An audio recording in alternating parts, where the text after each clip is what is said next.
This hot, this the spot. There it is, pod.com. We're interviewing the best comedians, so tune in quick and get your ears receiving them. We talking about life and life to stream right to you, from the microphone right to your home, dude. Side note, this might get embarrassing, but no, don't sweat, yo, cause there it is.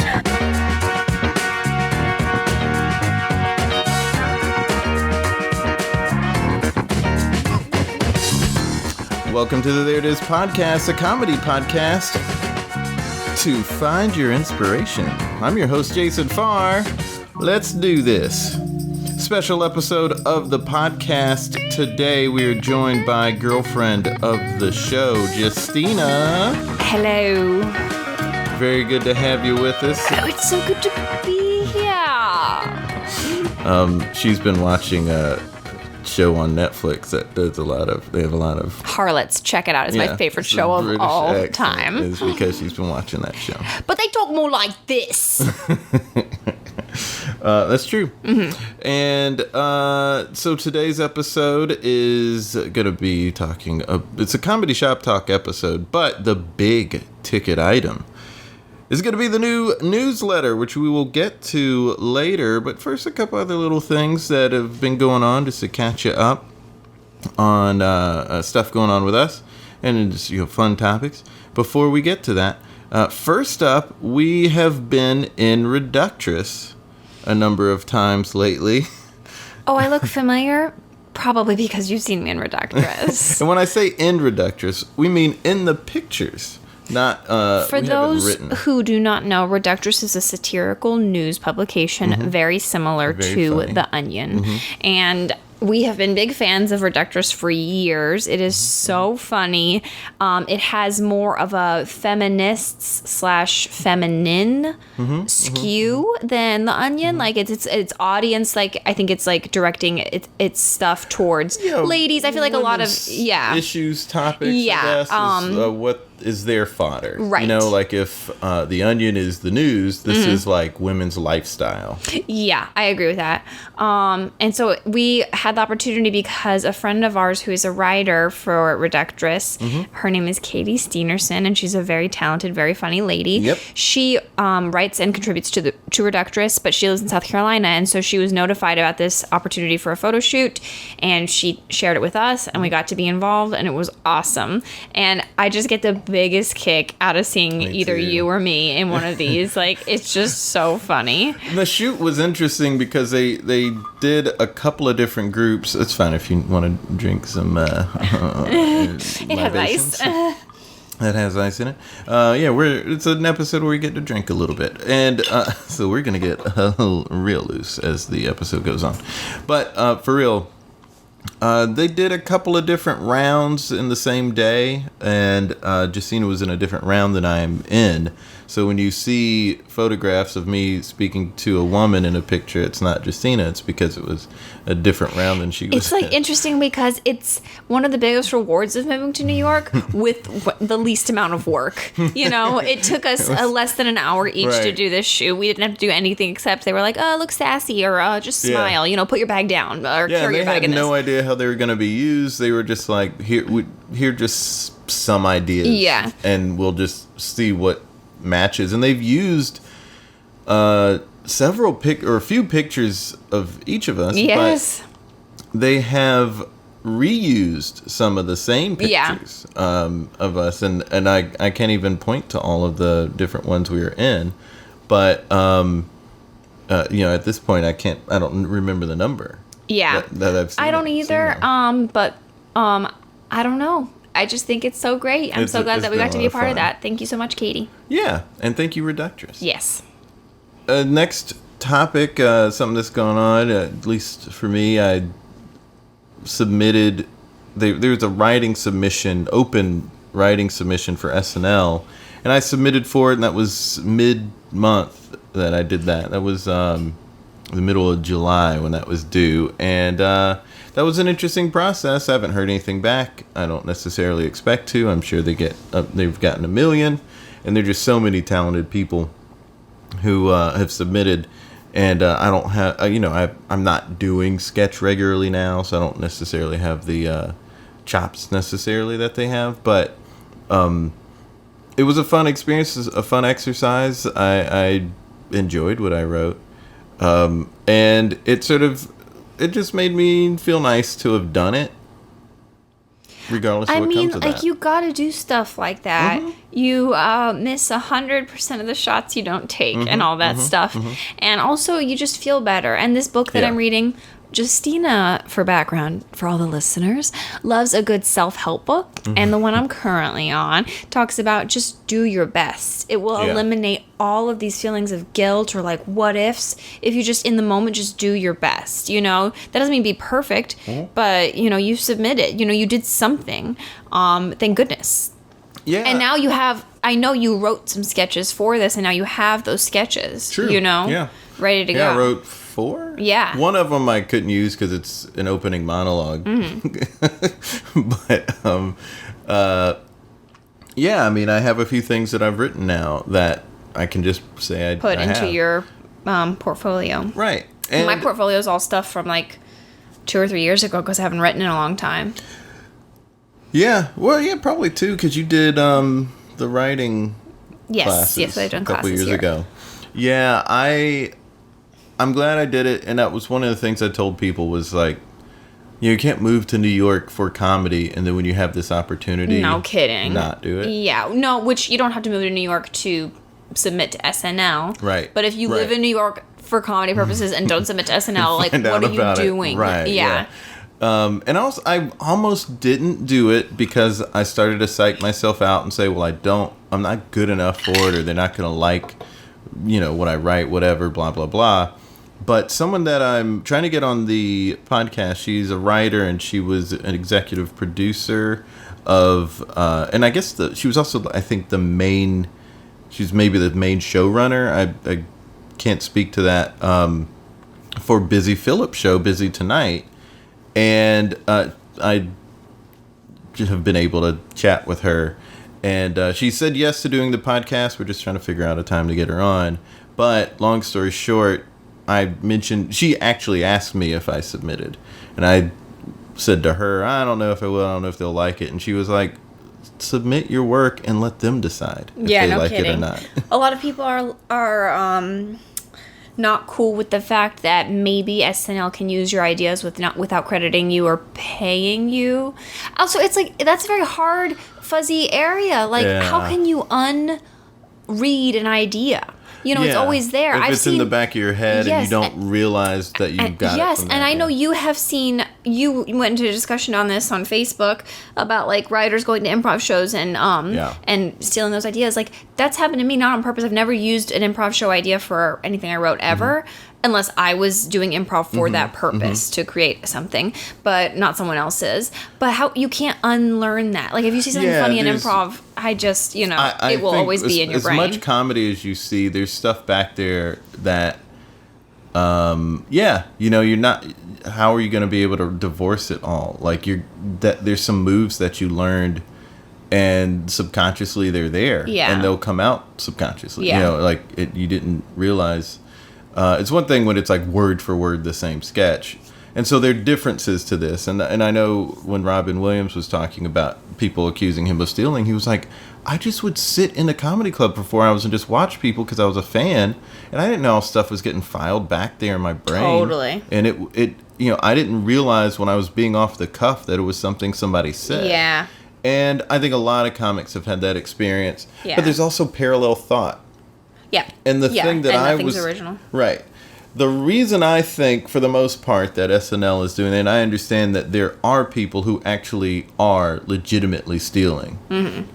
I think SNL, because of their position, they can't afford to do that. But I'll get to that in a second. I did hear that there was a show, not SNL, and I believe it was on the West Coast, that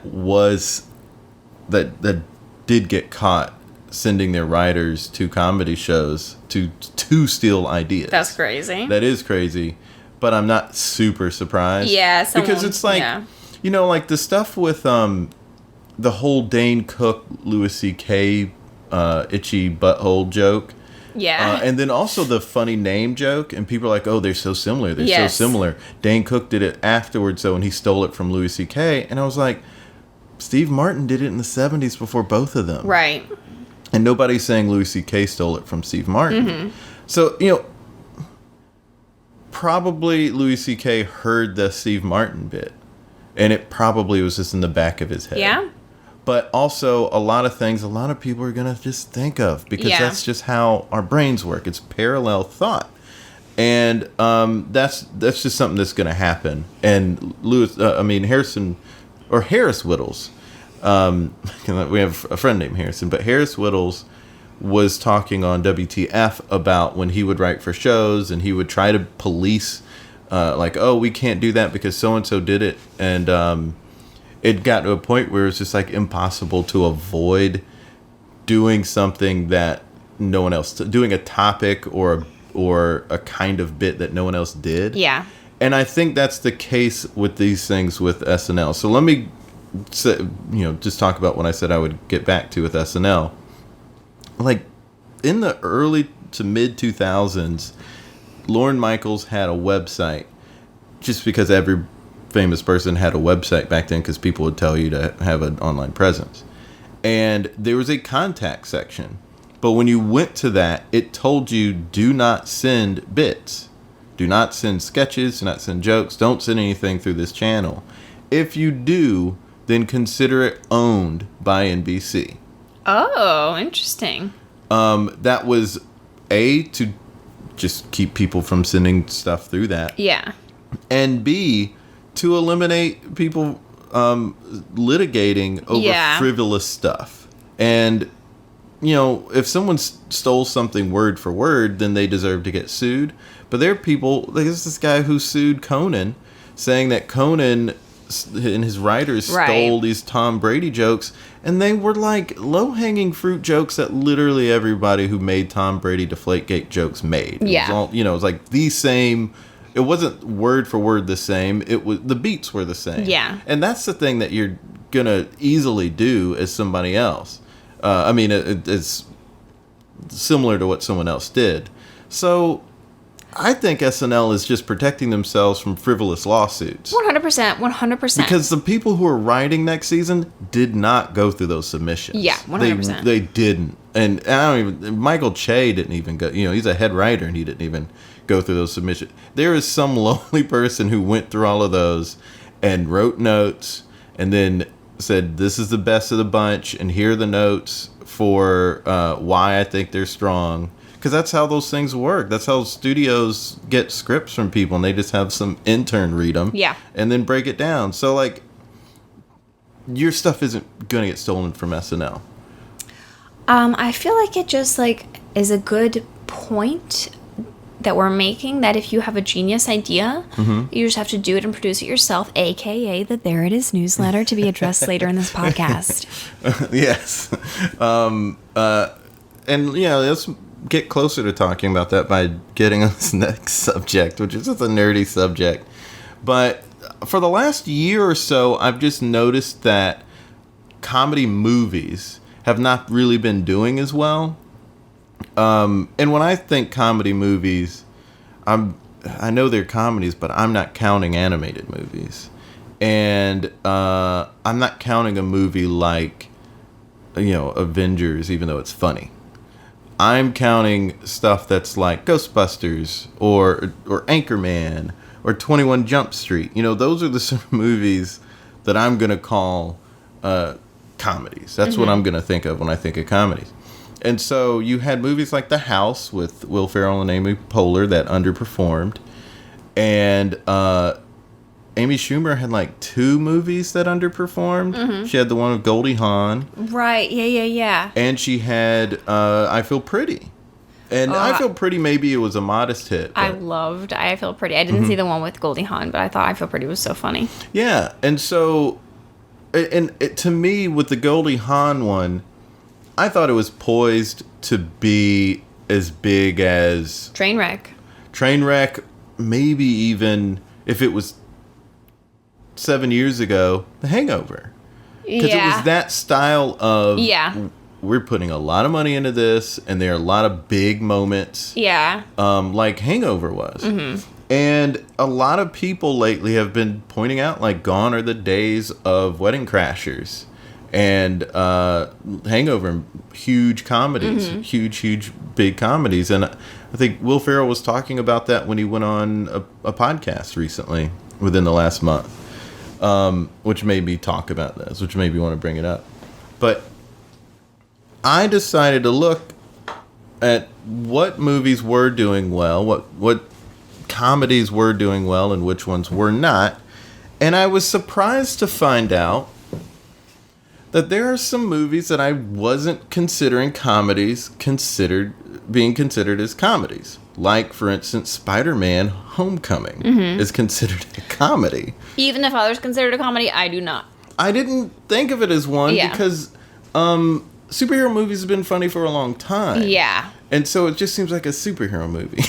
Yeah. But when we saw this recent one, Far From Home, I thought, or I sort of realized it does have the beats of a comedy. Like, for me, what makes a movie a comedy is if what is propelling the story forward is like, I'm not going to word this well. But if the story is being propelled forward by comedic moves, like usually like in a farce, it's like things go wrong, or a joke, it's like every single beat, everything that moved the plot forward was funny in Far From Home. Like all the stuff, spoilers, that Nick Fury was doing. And that, like, it was, like, whenever it's like, no, I want to just hang out with my friends. We're going to go to such and such. And so then, like, Nick Fury, the next beat was a joke. And the joke is, like, Nick Fury pulled some strings and got something to happen. It was a big laughing moment. And that pushed the plot forward. Interesting. So it kind of does feel like, but the first one was written by guys who are known more for comedy. And then even like the Joe Russo brothers, the Russo brothers who did, I think they did all of the Captain America movies. They did the last two Avengers movies, Endgame and Infinity War. They came from comedy. They directed a bunch of episodes of Arrested Development. Like, that was their history.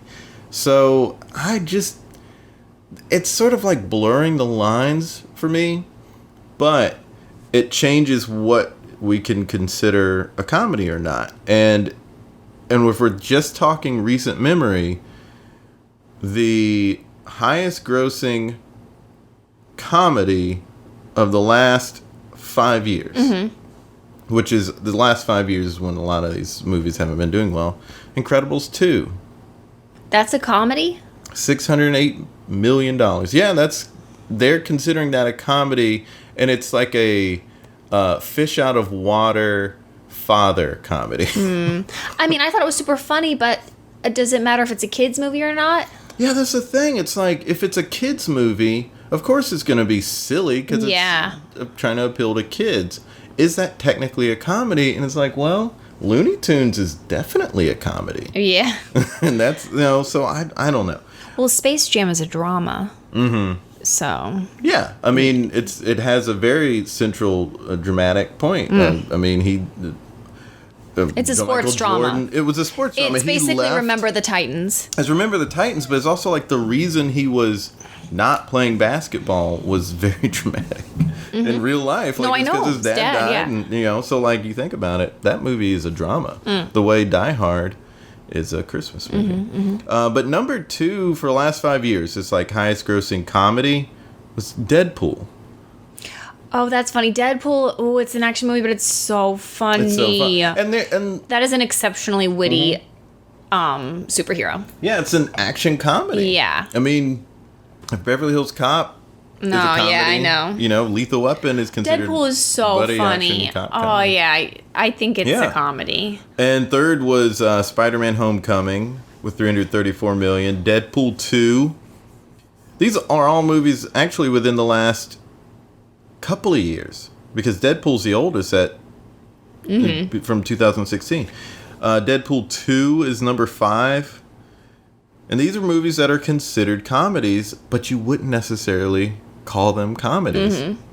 And so out of those movies, I mean, you've got a couple that are from 2018 and one that's from 2017. This list that I'm working from is not updated with Far From Home yet, so the numbers are probably a little off. But there's that, and then Big Hero 6 is considered a comedy.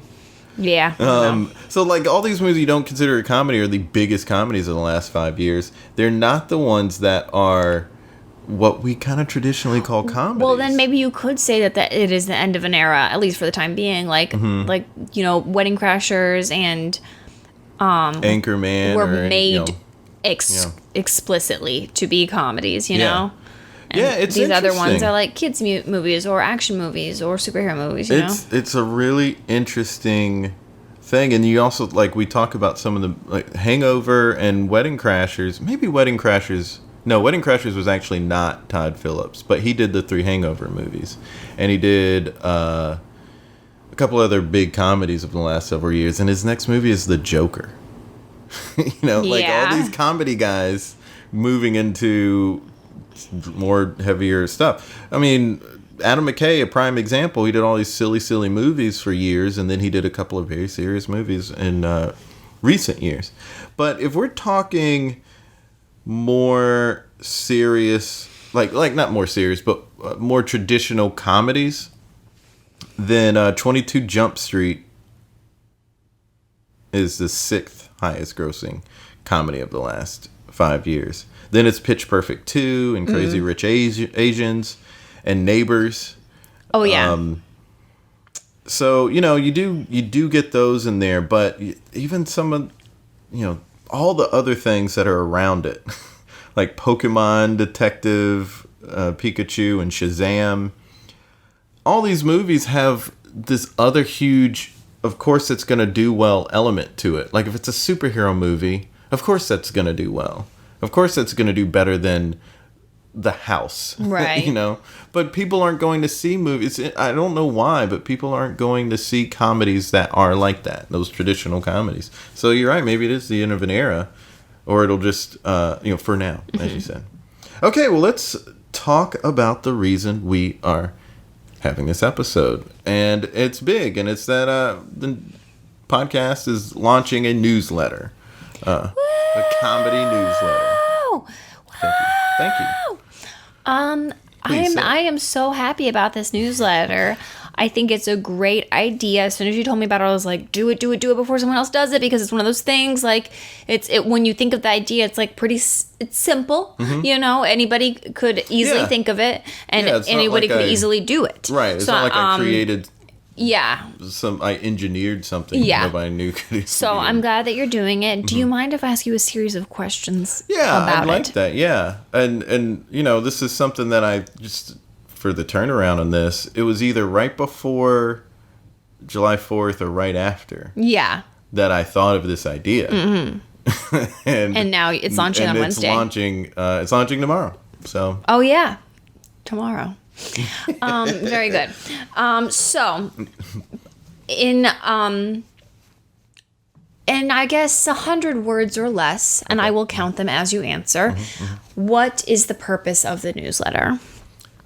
good question. So 2, 3. it's a comedy newsletter. There are a ton of quote unquote comedy newsletters out there, but this one is different in that it's comedy lifestyle. It is for comedians who are pursuing comedy, and they're just these a lot of things they need to be equipped with. Not all of it is going to be comedy tips. We're going to have life tips. We're going to have health tips in there. We're going to have suggestions on things, a wide variety of things. A life tip might be, here's a breakdown on how to write a skills resume that we saw on such and such website. Or here's a health tip might be, stress, it's rough on you. Here's a meditation you can do that can help deal with your anxiety or your stress. I mean, it's things to help you manage your life, things that relate to comedians. It's not all of it is going to be directly comedy related. Some of it is going to be about helping helping the rest of your life. We're trying to help you on and off stage. So you'll get some on stage tips, but let's help you off stage with the things that you're dealing with. Right. And that's so, well, first of all, that answer was 800 words, but I'll let it slide. It's also important, like, any comedian who's very good at what they do, they have experience with things that are not comedy, you know? Right. How can you do good improv or good stand-up or write sketch if you don't experience things outside of comedy? Right. So I think that's great. Let's talk a little bit more about who you're directing it to. You said comedians. What about comedy lovers? What about comedy consumers? Tell me, I don't know, who all, like, what about my mom? Can my mom get something out of this newsletter? Yeah, I think if you like entertainment, you definitely can, because it'll have some entertainment news in Okay. there. And real practical stuff. Spoiler alert, one thing that I'm mentioning in this week's letter is the TV fall lineup. Mm-hmm. So you'll have a link to that, Right. so you can keep abreast Yeah. of what's going down. But also, some of the life balancing tips, it's going to be presented in the newsletter as something that can help a comedian in some particular fashion, but there are things that can help anybody. Life balancing things, meditations to deal with stress or anxiety, or information about how to deal with depression. That's stuff that anybody can. Is it learn only from. for New Yorkers? No. There are a lot of things that are only for New Yorkers, comedy wise. Yeah, And I agree. Yeah, it's there's a lot of interesting. newsletters out there that I Yeah. belong to and I subscribe to.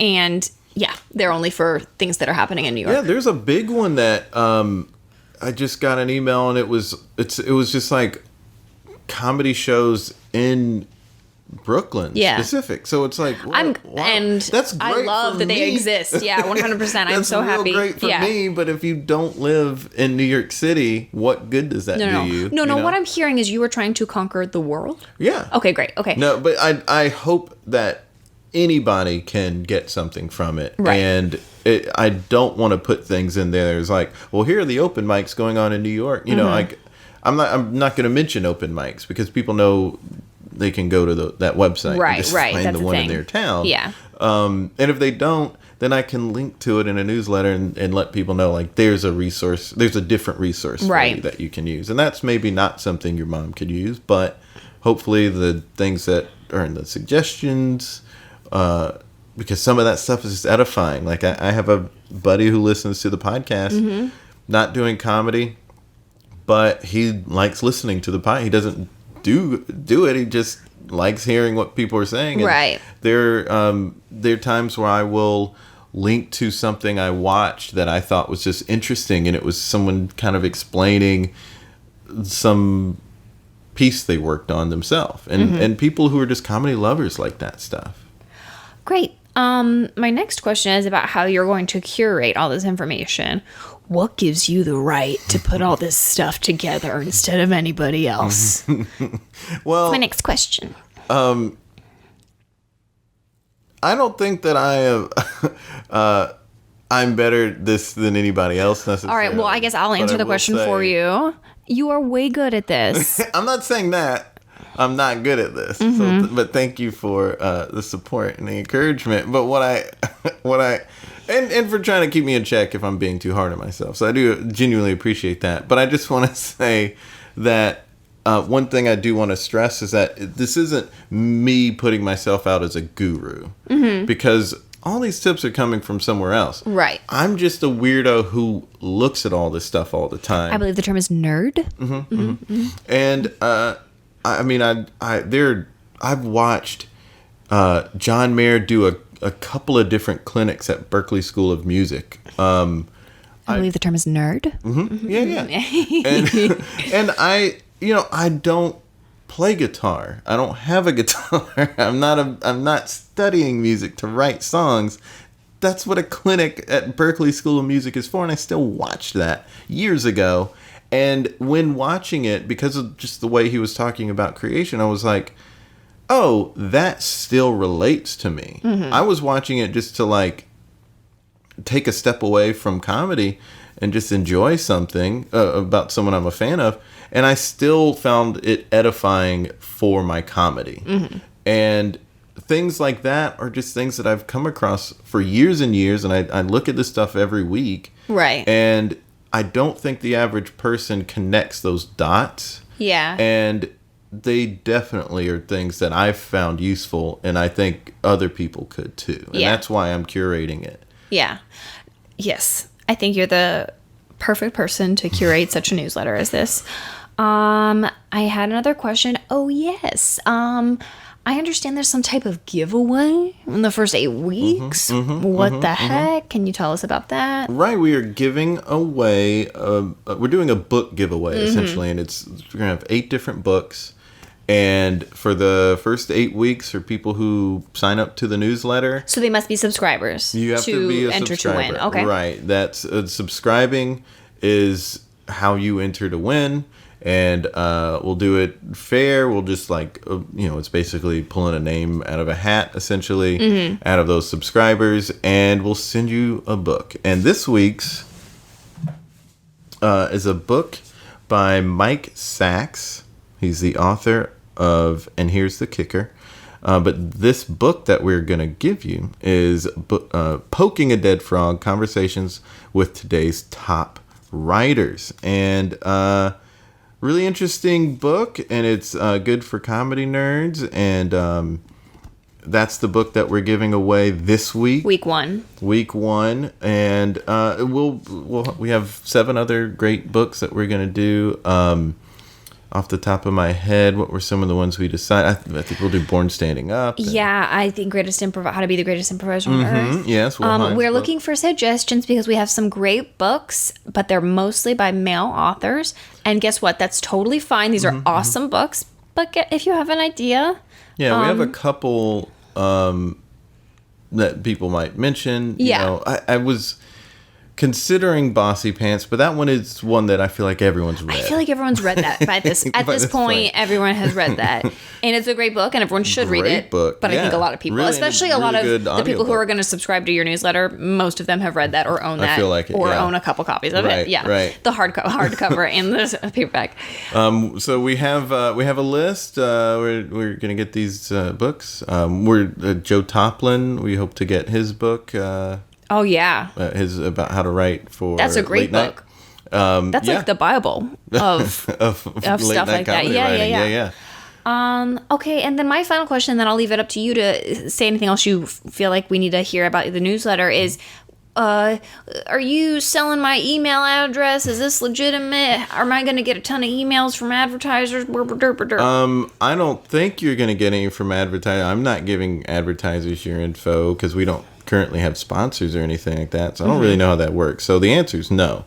And you're only going to get 1 email a week from me, except for the week that you sign up. You will get a welcome email, and then it's a free weekly newsletter, so you'll get an email a week. Maybe if some special thing comes up, you might get an email, but bearing any situation like that, right, you're going to get an email a week from us. I think 1 email a week frequency for this type of newsletter is good. Like there's the skim and it comes out every morning. That makes sense because it's news focused. Yeah. And it was the Skim and Muse.com and things like that are focusing on equipping people and giving people information that can make their life a little easier. That gave me this idea. Yeah. Because I've been looking at those things for so long, but they're for people in the business world or women, or I feel like those are real popular ones, and I see a lot of those. But I haven't seen one for comics. Yeah.